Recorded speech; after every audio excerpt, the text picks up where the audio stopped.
Hey everyone, I'm Krista Novisky, and welcome back to the Best Health Positively podcast, where we're talking all things health, anything from mindset to physiology.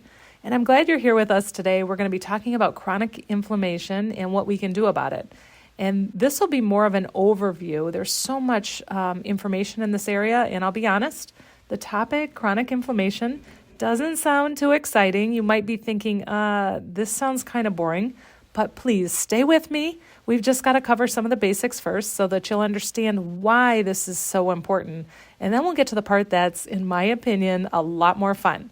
Now, I'll say chronic inflammation is something we've heard more about in the media, I'd say in the last few years, but it's really been a hot topic for quite a few years now. For example, I remember about 15 years ago when I was working in a cardiology office. He was a very progressive cardiologist who focused on prevention with his cardiac patients. And at that time back then, he was addressing chronic inflammation in the endothelium, the lining of the arteries, as a root cause for heart disease.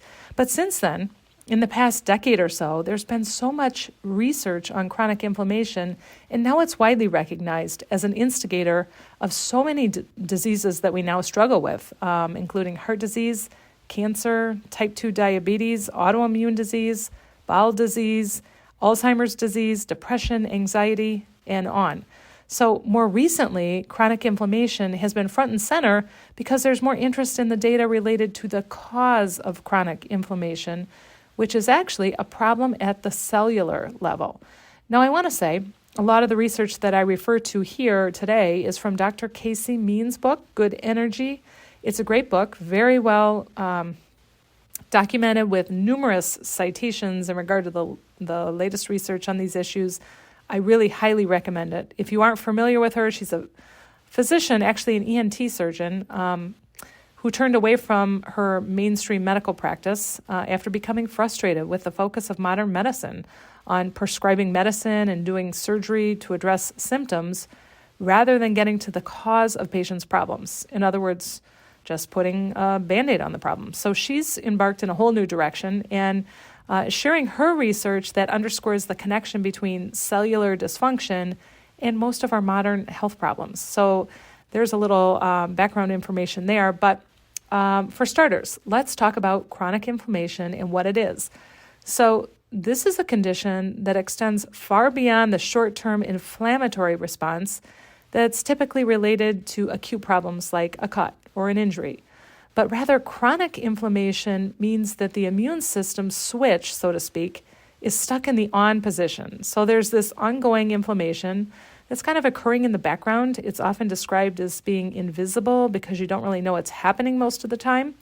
And the reason it's so important is because it's a major factor in causing so many of the modern chronic diseases that I just mentioned. Again, heart disease, cancer, type 2 diabetes, autoimmune disease, bowel disease, Alzheimer's disease.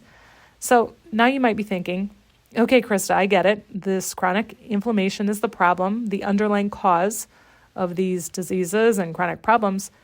But you might be wondering what causes the chronic inflammation. And now we know that chronic inflammation is caused by metabolic problems inside our cells. So as you might imagine, the correction needs to be made inside the cell. I mean, that makes sense, right? But here's the disconnect. Oftentimes, people are experiencing problems with this chronic inflammation, and the treatment they're getting is simply anti-inflammatory treatment or a treatment that doesn't address the metabolic dysfunction inside the cell. So you can guess that what happens in these cases is that the treatment's only temporary. The inflammation actually comes back, and chronic inflammation continues, and most importantly, the underlying problem isn't being addressed.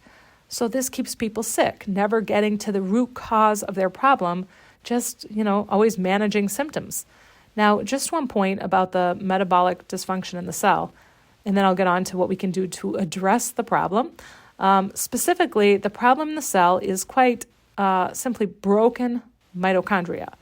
And dysfunctional mitochondria are a serious problem. In fact, our immune system recognizes these broken parts in our cells and tries to respond. And that actually makes the problem worse, where there's accumulating debris from the immune system response, which builds up as the immune system is just trying to do its thing. And you're probably wondering by now, how did the mitochondria become broken or dysfunctional? How did this happen? And that's a really good question. Okay, so to me, this is the fun part, because this is where we come in, where we can make a difference in our own health. The factors that cause damage to the mitochondria in our cells are primarily related to poor lifestyle factors.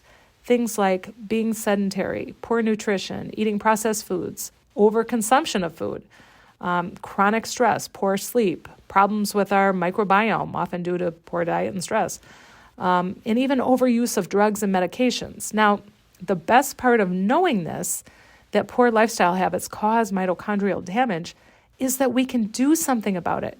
We can start small and make some meaningful changes, even in one area. And by the way, so you're probably seeing a pattern if you've listened to a few episodes. I'm all about small changes gradually rather than trying to make huge changes that don't last. For example, maybe you're stuck in a rut overall with poor eating habits, no energy to exercise, your body aches, you don't feel great. So start with one area to work on. Maybe pick nutrition or say movement, and start with one thing that you'll focus on each day and then get consistent with that. For example, if you're in that rut, you feel like you're starting from scratch, maybe you say, I'll start with nutrition and I'll just focus on having a more healthy breakfast for a week and just start there. But please start simple. We can always build over time. And if you have questions about getting started, just message me. Maybe there's a way I can help point you in the right direction. But the main thing is, even if you're dealing with a lot of health issues, there's still an opportunity to do something, to get started.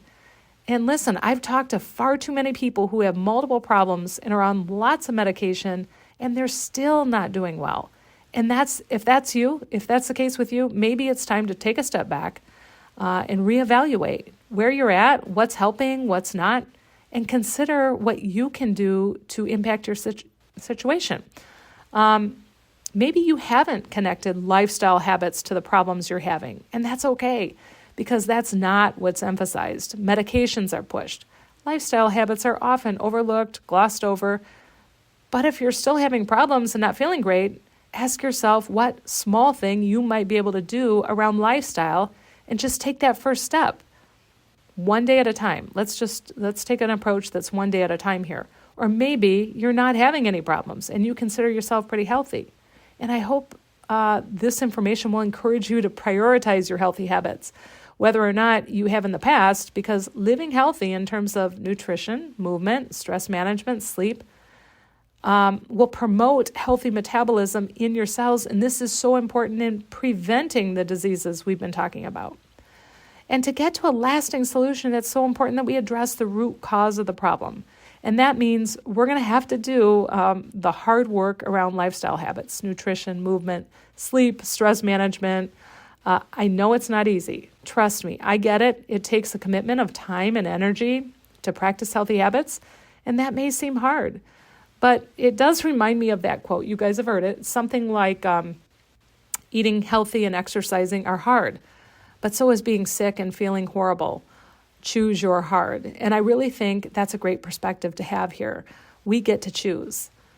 So I hope this overview of chronic inflammation has been helpful. I know it was a little technical in the beginning, but hopefully as we got to the solution and what we can do to improve our health and prevent these kinds of diseases, hopefully that part has been really helpful. I hope you understand why this issue of chronic inflammation is so important, and that you also understand the way to correct the problem is to fix the metabolic problems inside the cell. And that means, bottom line, changing our habits, fixing our lifestyles. This, to me, is exciting. It means that the answer lies in our hands. We don't need to be looking outside ourselves for answers. We have the answers. It starts with what we do.